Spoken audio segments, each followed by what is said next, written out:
Hi everyone, sorry for the technical issues. We're just trying to join with Courtney. We were just having some mic issues there, so I'm going to wait for Courtney to join and see if we're all good to go from there.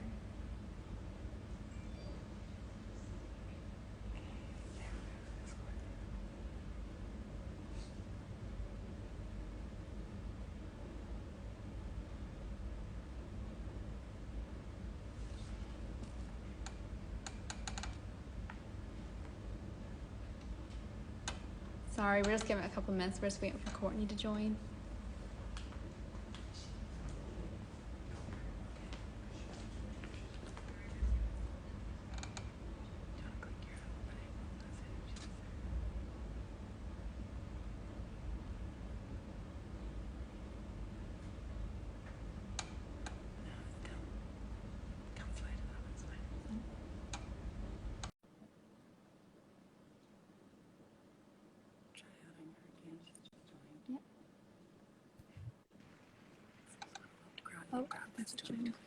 Oh, I can hear you. Can you hear me?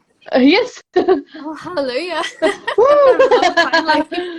I know. Hopefully the ship won't continue to sink from here. I know. How are you? Okay. Good. I'm good. I'll keep my headphones on. No problem. 1 second. I'm just going to turn stuff up. So you can hear me okay? Yes, I can hear you perfectly. Happy days. I'm just going to introduce the event right now and then we'll get stuck in then with the questions. So hi everyone, my name is Claire. I'm a final year film studies and production student. So I'll be your host for today's Gradfest Q&A event. So these events are designed to get interactive and informative resources for students to connect with potential employers, hopefully after graduation at some point. So I think it's common knowledge that it's important to, when you're job hunting, to network. So I think that Gradfest is a great opportunity to get those connections going early before we graduate. So the employer joining us today is Randox. So Randox sponsors our Sell Your Vision theme for today. Randox have played an integral role with the UK's testing programme for COVID-19, and they've been developing technologies to find cure for diseases such as Alzheimer's, diabetes, heart disease and cancer. So today Courtney is joining us today. She is a quality team leader at Randox, and we'll be discussing how commercial awareness and organisation impact business practices. So their skills such as organisation, time management and negotiation have undoubtedly been exercised by students in their studies, but I think it's important to discover how do you transfer those skills from your studies to an actual professional job. So today we'll be finding out that today with Courtney. So please feel free to post any comments or questions and we'll get to those questions at the end. So thanks very much for joining us today, Courtney. Yes. Finally. Finally, I got there. We got there, yeah. So sorry for that technical issue. I just thought, well, I'm happy to be the one to start the disasters. So our first question is, what does commercial awareness mean to you? Okay, so commercial awareness to me means having a real understanding of all the key companies operating in a specific industry or area or sector. You know, a knowledge of the different products that those different companies sell, what services they offer, and any kind of direct competitors, you know, companies offering the same product, you know, or any kind of slight differences between those products that they offer. And kind of my advice to graduates would be to really do your market research. Yes, you may be interested in various different, you know, sectors or kind of companies, but make sure you've done a little bit of digging, a little bit of research around that area and who, particularly in maybe the geographical area you're interested in, who are the key players, you know, in that area. Mm-hmm. I know, I think commercial awareness sounds so big and scary to a student sometimes. Oh yeah, yeah, absolutely. Definitely. So what ways might an employer assess commercial awareness on an application form or a cover letter that will give you a clue that they're talking about commercial awareness? So is this through like buzzwords or is it from specific examples through the work experience part of a CV or cover letter? Yeah, so they'll look that you've actually done your research, you know, they'll look that you've actually tailored your cover letter or application to that specific employer or sector. That's one of the biggest things. Show them that you have done the time and the research in their area. You know, that's so they'll take their time with your cover letter. If you haven't taken the time with them, they're not going to take their time with you. So, you know, making sure that you demonstrate that you have an awareness of the business landscape, you know, that you are aware of that and how that role that you're applying for fits into it. You know, they'll want to see that you've actually read the job spec and you've demonstrated that again back in the cover letter, you know, that you've hit all those key like essentials criteria in it.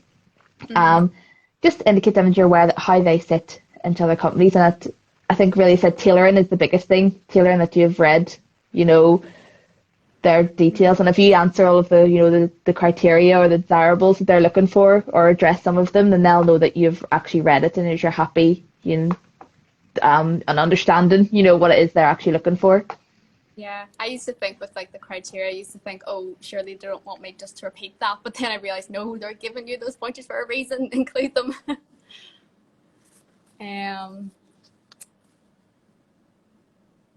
Sorry, I think our connection's kind of lagging with Courtney. I'll just see if this is going to come back on.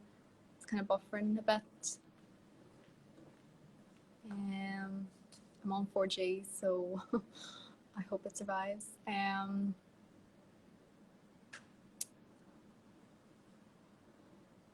Oh, are you there? Yeah. Sorry, I was just buffering for a bit there. Hopefully that's the last of them. Yeah. I can only take so many. Yep.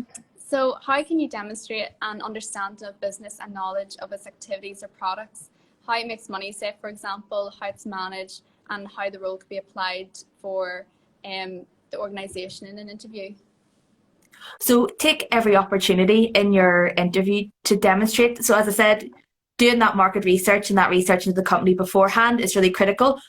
But make sure you take the chance to express that in the interview. Don't do all that research and then not say anything about it unless, you know, don't wait for the question. Take your opportunity. So the common questions will be, you know, why did you apply for this role for this company? That's your key there to go and demonstrate all that research.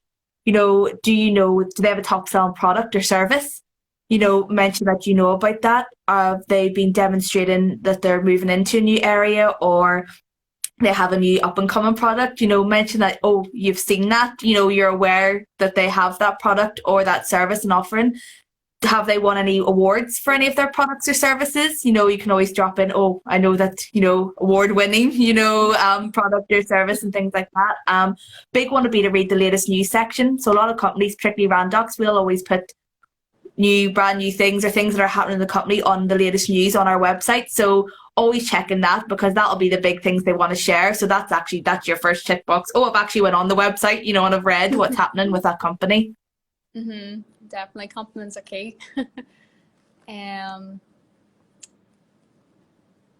Just buffering a wee bit again. Not sure if it's my end or Courtney's end. Maybe it's a mixture of both. Oh, you're back. Let's see.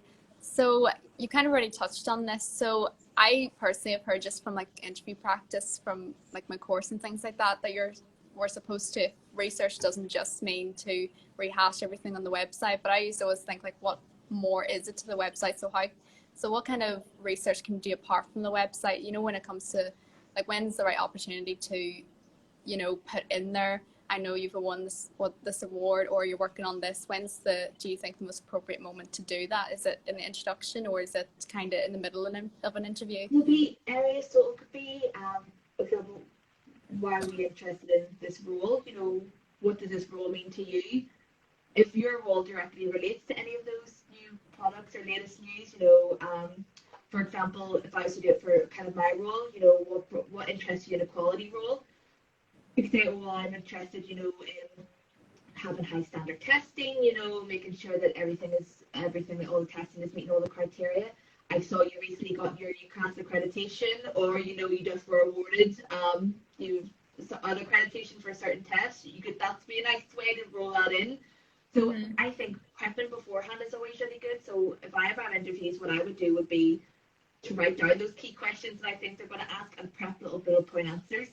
You know, maybe like an exam, you know, prepping for and making sure, yes, half of the time it goes out the window when you're in, you know, an interview and you're nervous, but having done that beforehand, you'll have at least thought through the answers before, you know, going into it. Exactly. You kind of have to find a balance of like what's scripted in your head and what's really natural. Can I just quickly ask, are your headphones connected? Is there a mic with it? Because I think I can't hear you quite as clearly. Maybe there's like a mic connected to your headphones, maybe. No, I can't hear you at all now. Maybe disconnect that. No? No? Yeah, that's much better. Thank you. So how important is it then if for a graduate to keep up with economic and political trends, and what exactly does that mean? That is a really difficult, particularly for a graduate. That's something that you're only going to learn when you get into an industry. There's only so much research in that you can do without the experience and the job role of how these different things can affect the businesses. So I think being aware that they can. So example would be kind of like oil and gas, political trends, will affect that. Clothing industries, different economic upturns and downturns, will affect that. The COVID-19 pandemic is the biggest one there. So whenever we began the testing back in March 2020, you could not get your hands on supplies and materials for testing. They became like gold dust when the entire world is trying to test for COVID-19. Lab consumables, pipettes, reagents all become, the limiting factor. Industries not being able to get in to manufacture them, to get out. So that was a key thing. That's something that even me, before this all happened, I didn't even think that could have an effect. So that was an experience that I had, going through my role. Again, rollout of vaccinations is another good one. That was a real political and economic debate, how the vaccines, were carried out. So being up to date with current affairs, reading really good kind of online publications, that talk about these things is a really good way. Even if you don't need to know the ins and outs of it, a very broad level understanding it will set you apart from most other graduates, by even actually having went that bit further and tried to get that understanding. Mm-hmm. That's so true. You forget that what's happening around you is very much until you experience it yourself. As for myself, you will learn that as you go along. So you're not expected to know the ins and outs, but having been able to demonstrate that you've tried to go that extra mile is really good. Yeah, it's good to know the effort's appreciated then. Oh yeah, absolutely. Let's see, how important is it for a candidate to research, keeping up to date with knowledge of an industry or knowing the major players? So the competition that you're up against with a brand, how important is it to know all of those?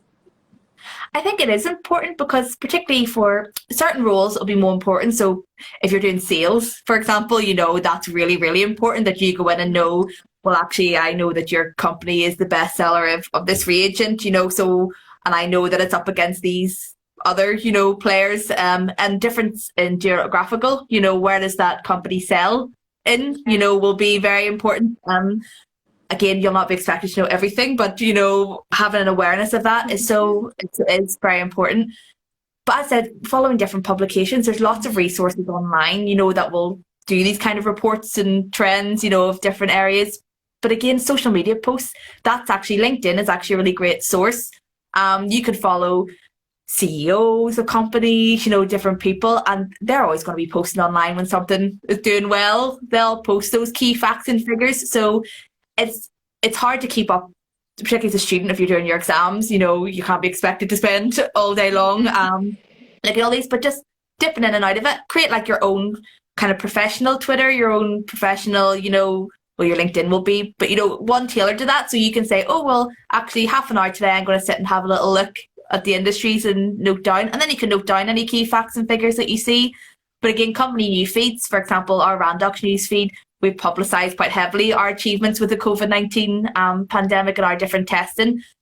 So we will always put things on there quite regularly. So if the company's really engaged in social media, it actually makes it a lot easier because they'll be posting stories quite regularly. I know, it's so good that you actually have such an accessible platform like LinkedIn and on social media just to keep up to date. You don't have to always go out and buy the newspaper or something like that. Exactly, or scroll through kind of stuff is unrelated. It's all quite focused in there, so it's really useful. Yeah, exactly. So how can you demonstrate an awareness of how your role affects business performance and how your actions as a graduate employee may affect the business's bottom line? Because I think sometimes you go into, as a graduate, you kind of think, what impact am I really making? So how can you demonstrate that? I think kind of read around the role. There's a lot of roles despite being vastly different industries, they may have different names, but it'll be a very similar role. You know, particularly if certain sizes of companies will have the same role, no matter what it is that the sector that they're in. See if you can find any testimonials from people. You'll often find online people saying, "Oh, a day in the life of such and such," you know, a specific role. Can you find anything detailing those different roles? Every role is imperative to a business, so being able to see how it fits in the bigger picture is important. Reach out to people on Instagram on LinkedIn, you know, in that role.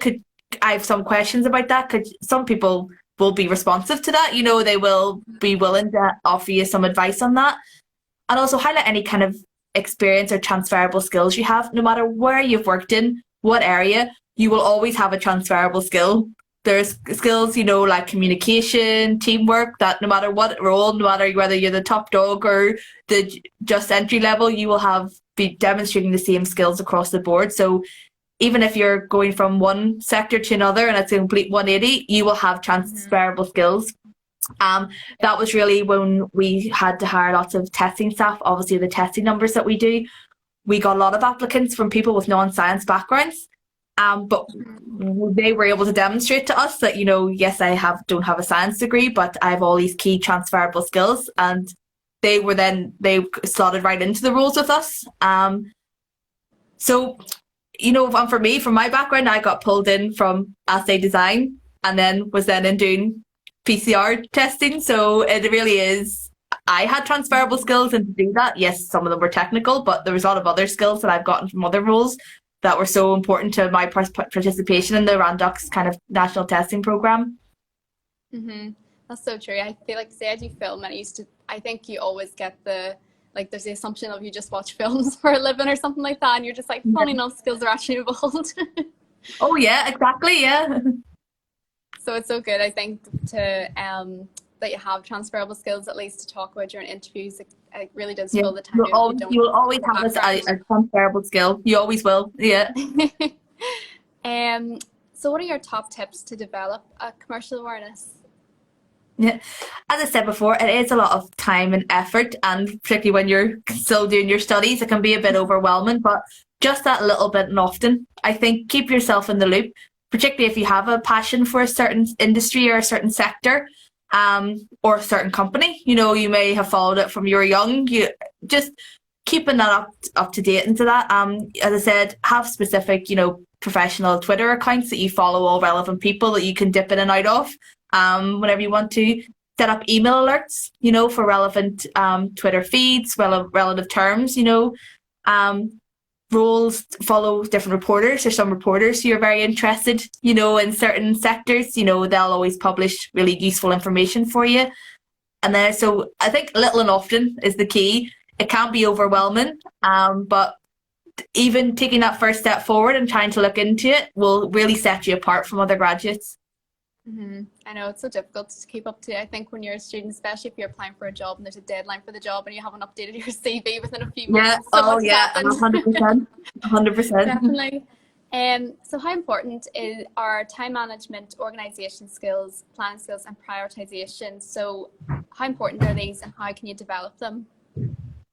They are really important. As I said, no matter what area you work in, be it business, be it science and R&D, you know, be it sales, be it anything, all these skills are transferable and they're very important in all those different roles, and you will develop them. And no matter what role that you're in, it's really important to ask for like feedback. So from both your peers and from maybe your supervisors or anything like that, you know, can they offer you any constructive feedback, you know, of any of those particular skills that you think, oh, actually I need to build on? Because sometimes it's hard to see from outside. You know, someone else would say, well, actually you're really good, you know, at time management. I'm really impressed with that. Maybe your organisation could be a bit better, but these are the things you can do. So getting feedback is really good. And, you know, just being vocal in that, making one of the big things that our graduates are coming in now is the fear of the phone, you know, with sending email. You know, and a lot of, you know, no matter what business you're in, you need to pick up that phone. You know, someone's asking you, we need a response, we need that information right now. I'm guilty of it sometimes. Oh, I'll drop my wee email first and give them a couple of hours. You know, you need to be confident picking up the phone. And even me, it took me even after all of my studies and my PhD and stuff, it was all emails. Whenever I went actually into the kind of a job, an industry job, you have to be able to that. So just, you can always follow up. It's always really good to follow up with an email. I think that's a great thing with a call, ring, discuss those, and then say, as we discussed on the phone, here's all the points we covered. So you have that record of it. But yeah, that's a big thing. Don't be afraid to be vocal. Don't be afraid to pick up the call. You'll forge relationships that way, and then you can always call them again if you need them. It's always good to get relationships with people in certain areas. Keep your phone on loud. Yeah. So I'm going to ask, what's a good way to answer commercial awareness questions in an interview? So for example, if I was in an interview and I got asked, what skills do you require for a process-driven or project management role? How can I answer that question as a student who doesn't, have professional experience really, apart from studies? I think one of the big things for that would be flexibility. So being able to show, actually, I've been involved in a number of different clubs and societies. I've juggled a part-time job with my studies. I've been able to do it that way. Because project management, you'll never really have one project. You'll probably have 5, and you'll have to keep them all ticking along. So your different core courses, have you had any courses that have run side by side? Different courseworks for those. I'll be able to show, actually, I was able to manage all those, see them as mini projects, that you've got yourself through to the end. Communication, is really, really important. As I said, I can pick up the phone, I can call people, I can communicate with people of various different levels. Were you like a student rep? I communicated with lecturers, kind of key people in the course organisation, but then you also communicated with your peers. So that's demonstrating, I can communicate with people above me and also my peers as well.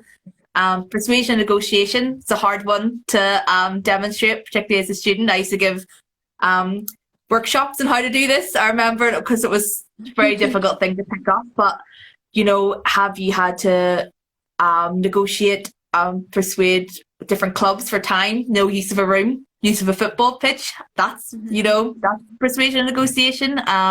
When you're going to have certain tutorials, did you have to negotiate that? Just being able to, like a jury, able to reevaluate, and summarise everything that you're doing, and keep checkpoints. It's always, checking in, making sure that if your process doesn't work, you're able to change, and reevaluate it. Doesn't matter if you're wrong, but, being able to, like, okay, that didn't work, I'll try another thing. Always the end goal is to get that project through the goalpost at the end. I think especially when you're actually doing, like, say, a coursework or something like that, you're not actually aware of what skills you're using a little bit. So it actually takes a moment to take yourself back a bit and think, wait, what am I doing here? Particularly, you used a lot of time. I remember being given courseworks. One was due in 3 months, and I knew when it was going to be due in 3 months, or one was due in a month. So you don't realise you're doing it. Yeah. And that's the thing, is everyone will have evidence of these skills. It's taking that time to sit down and actually write them down, and be able to be specific with them. You will have them. It's just one of the hardest things. And keep a little record, keep a little record for yourself when you demonstrate certain things, and then when it comes to those job interviews, you can open your book and be, I did that day, and I did that. Exactly. So I'm just going to give another example for a kind of commercial awareness question. So how would you be able to answer a question if you were asked, how do you organise your workload or prioritise your time? So is it appropriate to say, just I can meet coursework deadlines, or is that too basic? No, but sometimes the graduate, that's all the experience you have. Not all graduates will have part-time jobs, so they'll have done anything outside, because we're also laser focused, on your course. That's fine. It's being able to. It's not like too simple. It's demonstrating. It's showing that you understand that's what you're doing. That's the biggest thing. I know that is management. I know that's organising my workload. What's always nice to be is to be specific. I was given 10 pieces of coursework of various different size and priorities, and I was able to get them all in on time, or deliver them ahead of the schedule. It seems straightforward, but that is a demonstration of organising your workload. Or we were given a surprise test that we had a week to prep for, so I had to prioritise, my workload for that. And then just then, being able to, I was clear, with teammates or coursework mates, if you're doing a joint piece, we were able to manage our time and prioritize things that way. So it can be a difficult one, but you can demonstrate, to being specific, I think, with anything, no matter how simple it may seem on the face of it, you've shown that you understand that's you are organising and can demonstrate it. That's very helpful, thank you. Yeah. So how would you answer interview questions on time management? Because I feel like it's hard to kind of give answers for that without rambling too much about a story. So if you were asked, tell me a time when you had to juggle different tasks, how can you answer that in a succinct and effective way? Be specific. That's the biggest thing, because I said it can be very easy for that. Oh, we did this task, and then you start telling the whole story, of what happened. Be specific that, I did this, I had this piece of coursework due in. We started it, we had 2 weeks to do it. In the first week, we were able to get to this point. In the second week, we were able to get to that point. Simultaneously, I was also planning an event for my club. Both were due around the same time. It's just being the specificity. That's really good, because it shows that you've thought about it. Same with your applications and stuff. A specific example will always go down really well, because it shows it's very clear to demonstrate it then, rather than, oh yes, I've done that. Well, where's the evidence?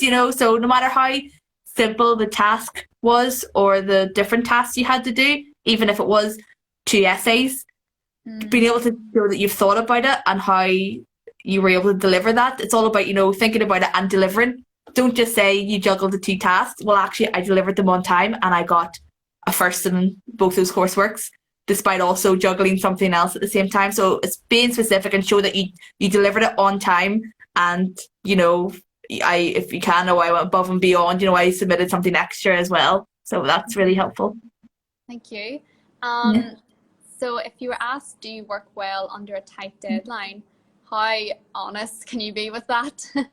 Yeah, I think for all jobs there will be deadlines. Some jobs they'll all be deadlines from morning, noon and night. Some will be certain times. The business kind of calendar, there'll be different deadlines. I think you all work under deadlines. Graduates, by the nature of the course, will be deadlines. I think just showing that there's priorities, that you can, we had kind of 5 hard deadlines very close together, but I was able to prioritize. You'll always will be in a job, have multiple things going on at once. So same with your course, you'll have simultaneous courses running side by side. You'll have different things to do. So I think, again, being able to, if you're scared that you don't work so well under deadlines, or is that something that you're still developing, do the specific. Show your well, actually, I had a tight deadline for a specific project. I was against the clock and I got it in. I got the project in. I got X kind of mark on it. So you can always do that way. Be specific with an example if you're a bit worried about answering it. I know you can't just say take my word for it. Yeah, exactly. Yeah, no, great. Yeah, yeah. Or part-time jobs and stuff. Oh, sorry. Go ahead. I was just saying, part-time jobs usually are if you're working in, I don't know, retail or anything like that, are always very pressured. So you'll have a good lot of. Yeah. I love Christmas. That's all I'm saying. I love Christmas. Oh yeah. So finally, how important is it to stay calm under pressure? It's really important. I can say from experience of working in the testing labs, whenever the samples are flowing in at an astronomical number, you really have to keep your pressured head. It can be overwhelming. Different work. Someone may come in and there's 10 different people vying for your expertise, so your time at any one point. Take your time. Don't be afraid to step back and take your time to think about how you're going to respond to all of these different pressures. So I think some people will just go ahead and start, rushing through. But I think it's important to take, even if it's 5-10 minutes, kind of sit down. I always make lists. What's the things I need to do? And I still, even if it's tiny, I'll write it down and I'll tick it off, because it always feels really good to do that, and then, because otherwise you're just sitting thinking, oh, I have 10 things to do, and you can't focus on the job at hand. So sometimes writing it all down and being, right, how do I need to prioritize it? Take that 10 minutes, take that half an hour, take that hour. Even if you're under pressure, that's most important. Same with, I always think of essay answers, taking that time to brainstorm your answer to it, transfers to, kind of under being pressured, different projects at work. Take the time, and then you're going to answer all the things you need to do, and you're going to do it effectively. I actually recently purchased a diary, and it's the first time I've had a diary since like school, so I really feel like I'm adult in my way into the world now if I have a diary. My goodness. No, my desk is all post-its of stuff I need to do. So that's all of our questions. If anyone has a question, pop it in. I don't see any, but that's okay. I actually have a question. I did a wee stalk on your LinkedIn. And I see that you were in education for a lot of years, from your like undergraduate degree up until your PhD. How did you find like having all those years of being a student and that security with that? Did you find it difficult to transition from a student to an actual professional job, like being in that kind of nice secure place for so long?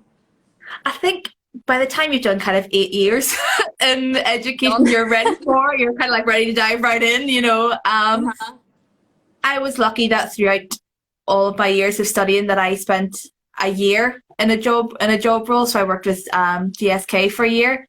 That gave me a real insight, you know, into how, you know, business works and little things. You know, it can be quite hard to transition, you know, kind of from being a forever student, you know, and then moving in. So that gave me a little bit of insight into that. And I always say it's one of the biggest things. If you can ever get a chance to get an internship, even if it's a week in somewhere, that will always make that transition easier, for sure. And always just asking questions. Whenever you go in, if you're not sure of how anything works, ask a million questions. It's the same if you change any job role. If you're not sure, some people will just silently trudge along, you know, with all these questions that they have. As I being vocal, do not be afraid to ask, because for me, if anyone new ever joins, I already answer the questions half the time before they ask them, because I remember when I joined, these are all the things that I was worried about. So people will be helpful, and they'll help you with that transition. But I think by the time I was leaving, I was ready to kind of switch over. I know. I think it is hard not to feel like a little bit of imposter syndrome if you're first starting out in a job. Absolutely. And you have this like mindset of like, I'm just a student. What can I do realistically? Exactly. But it's great. Students bring fresh eyes to everything. You know, they'll come in and there may be processes that have been going on for years here, and it's not great, but no one's really, that's just the way you did it. Whereas then kind of fresh graduates come in, they're like, oh, would it not be easier to do it this way? And because they've come in with their fresh eyes, that's really great, and that helps with so many things. So don't also be afraid to question things. You know, they might be like, oh, we have to do it this way because that's X, Y, and Z. That's the policy. And a lot of things, unfortunately, are that. You know, it's just the way it has to go. But there is a lot that can be changed and made more effective. And don't be afraid to offer those, because people really like to see that enthusiasm, you know, that you're not just going ahead and doing it, that you're already seeing how you can improve things. It's always really, I love seeing that when new people come in. I just have one question to come in. Should you try and learn facts about a company before an interview? So for example, a CEO name or a big company wins? I think it is, definitely. As I said, a lot of those big things that will happen will be on the website under like the latest news and things like that. Because sometimes they'll could be like, well, why did you apply for our company? You know, and that's the key time for you to demonstrate that you've actually done your research, you know, and you know what company you're applying for. It's not the list of 50 applications, you know, that you've actually engaged with that company. Things like, I think more what their big sellers are, you know, if you're going into R&D for a certain area, that you've actually looked what they have available in that area. You know, do they show a lot about what techniques they use? Do they use a certain scientific, I know I'm very science-based, so there's a certain scientific technique, you know, can you read up a little bit on that and show that, yes, I haven't actually done it before, but I know that it's done this way, you know. So you can do a lot. People will be very impressed if you can say, even if you can't demonstrate hard evidence that you've done it before, but you've actually got an interest in it and you can hold a conversation about it. It can be very impressive. Thank you. And there's someone who's just looking to see if there's any updates on the opening date for the new COVID laboratory at Randox Terroranta. I hope I pronounced that correctly. Randox Terroranta, yeah. Oh, everything is on our Randox Careers website. So kind of all our listings of jobs will be posted on there, and that's up to date like pretty every day with all the various openings that we have. Okay, thank you. So I'm just going to wrap it up then, if that's everything there. So from this discussion, it's clear that having a big picture focus on challenges is a very desirable quality to employers. Commercial awareness and understanding a business do not begin during the job, but also as soon as you decide to apply for the position. This can involve researching the company, knowing what other companies are in the market, and staying up to date with current political and economic trends. It's important to note that graduates will become more confident with their experience, so don't worry too much if you think you're a fish out of water with your first professional job. And I'd like to finally thank you so much, Courtney, for coming on today, taking the time of your days to be here. And thank you everyone for joining, and I hope that was useful. And if you want to join us tomorrow at 12, there's going to be another Instagram Live with Dermot Murray from version 1 to answer questions on the Office of the Future, Embracing Workplace Systems and Technology. And if you have any more questions about Gradfest in general, you can go on to the Gradfest website. So thank you so much, Courtney, for this. I'm so sorry for the stress we've put you through. No. I said it's all great. You're never agreeing on one of these again, probably, after that. So no, not at all. Thanks so very much for having me. I really enjoyed that. Thank you so much. See you later. Yeah. Right, bye. Bye.